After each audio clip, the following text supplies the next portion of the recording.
बिस्मिल्लाहिर्रहमानिर्रहीम। अस्सलाम वालेकुम। मैं हूं डॉक्टर नुमान गफ़ार आवान और मैं फ़िज़ियोथेरेपिस्ट हूं। आज मैं आपको नेक की एक्सरसाइजेज़ बताऊंगा कि वो कौन सी सिंपल एक्सरसाइजेज़ हैं जिनको आप घर पे, अपने ऑफिस में, अपनी वर्क प्लेस पे किसी भी वक्त आसानी से कर सकते हैं और अपने आप को दर्द से, गर्दन के दर्द से महफूज रख सकते हैं। तो ये वीडियो एंड तक पूरी देखिएगा, आपको बहुत फ़ायदा होगा। गर्दन के दर्द से बचाव के लिए एक्सरसाइजेज परफॉर्म करने से पहले मैं यहाँ पे ये बताना चाहूँगा कि हमारा रोज़मर्रा का लाइफस्टाइल इस तरह का हो चुका है कि हमें बहुत से काम गर्दन झुकाकर करना पड़ते हैं। सबसे ज़्यादा मोबाइल इस्तेमाल करते वक्त हम लोग अपनी गर्दन झुकाकर मोबाइल इस्तेमाल कर रहे होते हैं। इसके अलावा स्टूडेंट्स जब वो पढ़ रहे होते हैं तो उस वक्त भी उनकी गर्दन आगे को झुकी होती है। तो वो तमाम अफराद जिनको गर्दन झुकाकर काम करना पड़ता है तो उनके नेक मसल्स कुछ स्टिफ हो जाते हैं, कुछ मसल्स उनके वीक हो जाते हैं, जिनकी वजह से उनको नेक पेन रहता है। तो आज ये सिंपल एक्सरसाइजेज ऐसे तमाम अफराद के लिए बहुत ज़्यादा मुफीद हैं। आप ये एक्सरसाइजेज किसी भी वक्त आसानी से परफॉर्म कर सकते हैं। जब आपको अपनी गर्दन के मसल्स में तनाव महसूस हो, स्टिफनेस महसूस हो, तो आपने सबसे पहले मसल्स को रिलैक्स करने के लिए simple range of motion exercises perform करना है। ये एक्सरसाइजेज आपने इस तरह से परफॉर्म करना है जैसे हम नमाज में सलाम फेरते हैं। आपने गर्दन को एक तरफ लेके जाना है और फिर आराम से गर्दन को दूसरी तरफ टर्न करना है। आप 2 से 3 सेकंड एक साइड पे मूवमेंट परफॉर्म करके रोकेंगे और फिर दूसरी तरफ करेंगे। ये एक्सरसाइज आप 5 रेपिटेशंस के 2 सेट एक वक्त में परफॉर्म कर सकते हैं। सिंपल साइड बेंडिंग है, आपने गर्दन पूरी घुमानी है जहां तक आप आसानी से लेके जा सकते हैं। इसी तरह आपने गर्दन को दूसरी तरफ घुमाना है। अपनी अपर बॉडी को आपने मूव नहीं होने देना। कुछ लोग एक्सरसाइज करते वक्त अपनी चेस्ट को भी मूव कर रहे होते हैं, इससे आपकी नेक के मसल्स ज्यादा एक्टिव नहीं होते। तो हमने सबसे पहले नेक के मसल्स को रिलैक्स करना है। उसके लिए ये simple range of motion exercise बहुत जरूरी है। नेक के मसल्स को रिलैक्स करने के लिए जो दूसरी बहुत अहम एक्सरसाइज है उसमें आपने अपने शोल्डर को स्टेबल कर लेना है। शोल्डर को उठना नहीं चाहिए। आपने सर बिल्कुल न्यूट्रल रखते हुए, सीधा रखते हुए अपने कान को अपने एक कंधे की तरफ लेके आना है। अगर आप अपना दायां कान दाएं कंधे की तरफ लाते हैं तो आपके दूसरी साइड पे बड़ा जेंटल सा आपको स्ट्रेच फील होगा। इसी तरह आपने दूसरी तरफ परफॉर्म करना है। आप इसे 3 to 5 सेकेंड्स रोक कर परफॉर्म कर सकते हैं। बहुत इजी और बहुत सिंपल एक्सरसाइज है जिससे आपके जो नेक के मसल्स हैं उन पे कंटिन्यूअस जो स्ट्रेस आ रहा होता है वो रिलीज हो जाता है। नेक पेन रिलीफ एक्सरसाइज में नेक्स्ट एक्सरसाइज को हम चिन टक एक्सरसाइज कहते हैं। चिन टक एक्सरसाइज करते वक्त बहुत से लोग ये गलती करते हैं कि वो अपनी चिन को टच करते हैं इस तरह से, लेकिन आपने चिन टक में इस बात का ख्याल रखना है। मैं आपको साइड से परफॉर्म करके दिखाता हूँ कि सर को बिल्कुल सीधा रखना है और अपनी चिन को आपने इस तरह से बैकवर्ड मूव करना है। आप जब इस तरह से बैकवर्ड मूव करेंगे तो आपको जो गर्दन के ऊपर वाले 2 मोहरे हैं वहां पे मूवमेंट फील होगी। तो ये चिंटक आपने एक्सरसाइज इस तरह से परफॉर्म करना है, बिल्कुल न्यूट्रल सीधा खड़े होते हुए। आपने अपने सर को पीछे की तरफ लेके जाना है।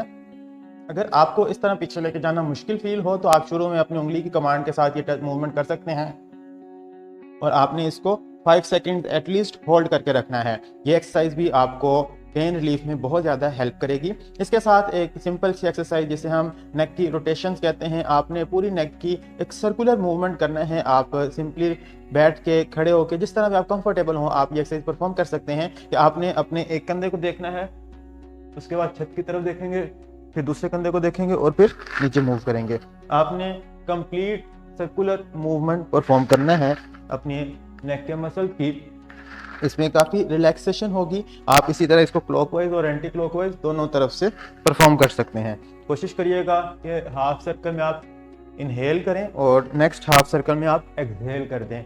नेक के मसल को रिलैक्स करने के लिए जो कंटिन्यूस मसल्स के ऊपर स्ट्रेस आ रहा होता है उसके लिए ये बहुत इफेक्टिव एक्सरसाइज है।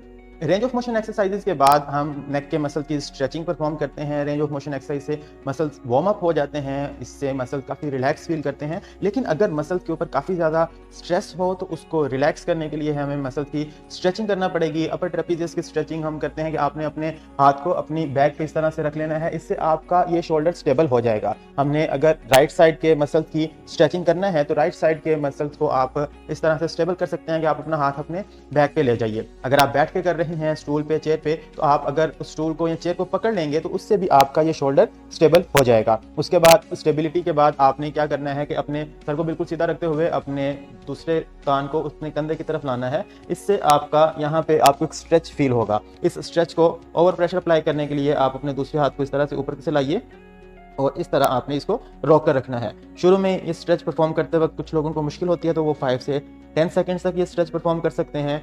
जैसे जैसे आप कंफर्टेबल होते जाएं तो आप इस स्ट्रेच को 30 सेकंड्स होल्ड के साथ परफॉर्म करिएगा। 30 सेकंड्स होल्ड से आपके मसल्स मैक्सिमम रिलैक्स हो जाएंगे और आप बहुत ज़्यादा कंफर्टेबल फील करेंगे। नेक्स्ट जो मसल जिसकी हम स्ट्रेचिंग करेंगे डेट इज लिवेटर स्कैपुली। यहाँ पे बैक साइड पे हमारा मसल है, इसकी स्ट्रेच करने के लिए इसे भी हमने जिस तरह इस शोल्डर को स्टेबल किया था, इसी तरह हम यहाँ से अगर राइट साइड को हमने परफॉर्म करना है तो हम अपना हाथ यहाँ पे रख लेंगे ताकि हमारा ये मसल स्टेबल हो जाए, हमारा स्कैपुलर लिफ्ट नहीं करेगा। और उसके बाद आपने अपने सर को घुमाना है। मोस्टली हम इसको 45 के एंगल पे परफॉर्म करते हैं। आपने सिंपल जेंटल सी रोटेशन करना है और उसके बाद नीचे की तरफ देखना है। अपने दूसरे हाथ के साथ आप यहाँ से ओवर प्रेशर अप्लाई करेंगे और आपको यहाँ पे बकायदा स्ट्रेच महसूस होगा। इसी तरह आपने इस तरफ का परफॉर्म करना है, तो आप ये इस तरह करेंगे, बिल्कुल न्यूट्रल पोजीशन से हमने सर घुमाया, उसके बाद नीचे की तरफ करना है।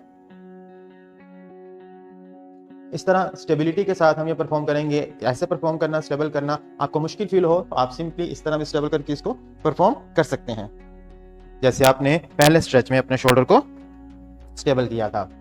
इसी के साथ में हमारा जो थर्ड स्ट्रेच है वो स्केलिनी मसल का स्ट्रेच है, फ्रंट पे हमारा मसल है। तो इसको स्ट्रेच करने के लिए हम यहाँ पे अपनी क्लेविकल को, कॉलर बोन को स्टेबल करेंगे और उसके साथ आपने रोटेट करना है। अगर राइट साइड के मसल को हमने स्ट्रेच देना है तो हम राइट साइड के स्कैपुला को अपने लेफ्ट हैंड के साथ स्टेबल कर लेंगे और उसके बाद रोटेट करेंगे एंड देन अपवर्ड हम उसके ऊपर की तरफ देखेंगे।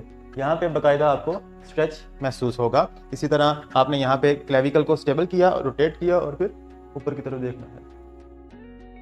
इस स्ट्रेच को भी आपने 30 सेकंड्स होल्ड के साथ परफॉर्म करने की कोशिश करनी है। अगर आप 30 सेकंड्स होल्ड के साथ ये परफॉर्म करते हैं तो 3 to 5 रेपिटेशंस आपको रिलैक्स करने के लिए और आपके दर्द को कम करने के लिए, ख़त्म करने के लिए बहुत ज़्यादा हेल्पफुल होंगी। जब हमारे पास क्लिनिक पे पेशेंट आते हैं तो उनकी कंप्लीट हिस्ट्री टेकिंग के बाद हम असेसमेंट करते हैं, उनकी कंप्लीट इवेल्युएशन की जाती है, हमारे कुछ स्पेशल टेस्ट होते हैं, हम वो परफॉर्म करते हैं और उससे हमें पता चलता है कि उनकी ये नेक पेन मस्कुलर है, किसी बोनी इन्वॉल्वमेंट की वजह से है, कोई न्यूरोलॉजिकल इन्वॉल्वमेंट है। तो इन सारी चीज़ों की असेसमेंट के बाद हम उनके लिए specific individualised customised treatment plan design करते हैं जिससे उनका दर्द मुकम्मल तौर पर ठीक हो जाता है। ये एक्सरसाइजेज होम प्लान एक्सरसाइजेज में हम बताते हैं जिनको पेशेंट्स घर पे परफॉर्म कर सकते हैं। इसके अलावा बहुत सी एक्सरसाइजेज होती हैं जो हम अपने हाथों के साथ परफॉर्म करते हैं जिसमें मोहरों की स्पेसिफिक मूवमेंट होती है, स्पेसिफिक टेक्निक्स होती हैं, तो उससे भी पेशेंट का जो नेक पेन है वो मुकम्मल तौर पर ठीक हो जाता है।